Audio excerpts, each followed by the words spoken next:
Best scene, Taste My Revenge. Screenplay by Dimitri Devyatkin. Rise, Master Builder. Please approach. How's your gracious wife, Farida? Give her my greetings. The architect nods with appreciation for the Pharaoh's personal remarks. I am in need of your artistry. Sire, it's my sacred duty. I'm honored to fulfill whatever your worship desires. What is your wish? The prophets say this year is auspicious for building. I've decided to build a new treasury. That's why I called you. Pharaoh gestures at the piles of gold pieces and jewelry. I need a place to store these lifeless tokens of wealth. They're a burden to me. The gods pour largesse on me to an extreme. What am I to do? The architect listens attentively, tries to be sympathetic to the Pharaoh's plight of having too much gold. Yes, sire. Pharaoh walks around, gestures emphatically, dictates. The architect follows meekly, takes mental notes. This gold is the basis of a great bank. It must be secure.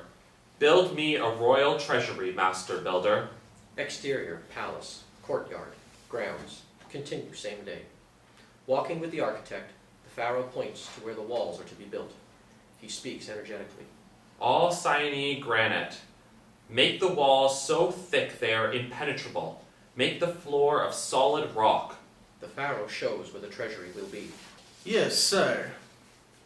Extend the outside wall of the palace. Make the only entrance from my private quarters. The Pharaoh stops and points at a spot for the entrance. One entrance, one door. A single key will hang around my neck at all times. This is your assignment. Is everything clear? Pharaoh pauses intently as the architect nods. Yes, sire. So shall it be. The Pharaoh looks intently at the architect. Now, tell me, do you accept the long-term implications of this assignment, Master Builder? The Pharaoh looks as if he is about to pounce on the architect. Then he seemingly drops formality and comes up very close to the architect, face to face, as informal as a near-divine Pharaoh can be to a common person. His tone is impatient. Listen, Hormheb, do you knowingly accept the immense stress this puts on you and your family? The architect, in shock to be spoken to by name, is unnerved. Decline now if you prefer. Let me know now if there will be any problems. Maybe think about it? But what could go wrong, sire? Let's say, Hormheb, it's like taking a trip to Mars. You are not expected to return. It is forever. Do you agree with that? The Pharaoh glares uncomfortably at the architect. Sire, your word is my edict. I accept your command. You are everything to me. It's settled. Scribe, come here. Of course, sire. With a cruel smile of content, the Pharaoh purrs to the royal scribe. Ah, scribe, mark it agreed. You may begin immediately. Make me a masterpiece, Master Builder. The scribe writes the Pharaoh's decrees on a papyrus scroll. Spare no detail. I want pictures on every wall, designs on every surface. Choose only the best artist. This is for the ages. They walk through a courtyard adjoining the palace.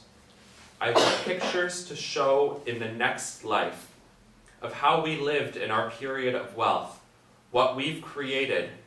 Show how we flourish. Teach what we learned. Put it in pictures. Let them see the love and obedience the people have for the Pharaoh. Pharaoh gestures around them at their rich agricultural life, crops, animals, leather, brewing, baking operations. Let them know how we lived when we were here. So when can I see the first draft? The architect is overwhelmed, but he must answer. Yes, sire. No hurry. Take your time. Sire, I'll have a first draft in 10 days.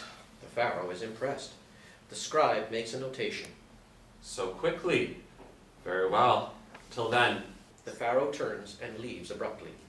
Interior, architect's home, 12th century BCE, day. A comfortable living quarters. Farida comes running with a pair of slippers. She is in a happy mood. As she opens the door, Farida suddenly freezes in shock.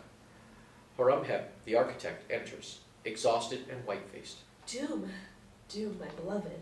She reads the expression of his face. My dearest Horam, it is Doom. His eyes have a deathly glint.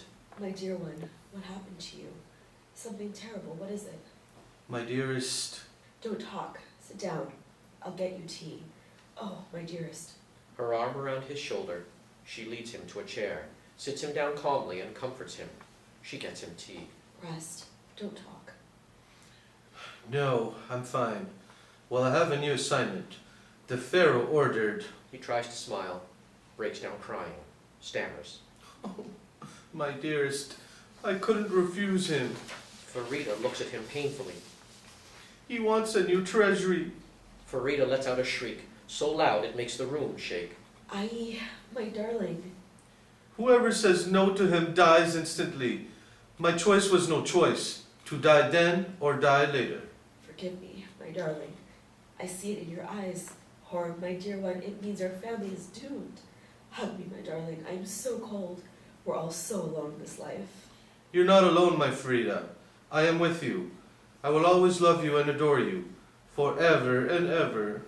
My love, they will take you away from me. The Pharaoh will never let you walk away if you know his secrets. No matter how friendly or grateful he appears to be, he'll never trust you. We're doomed. Farida, dearest one, I had no choice.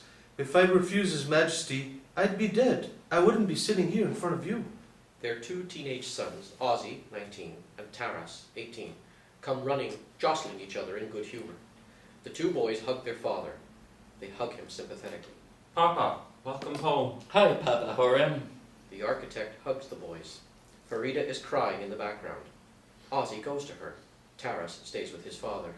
How can we help you?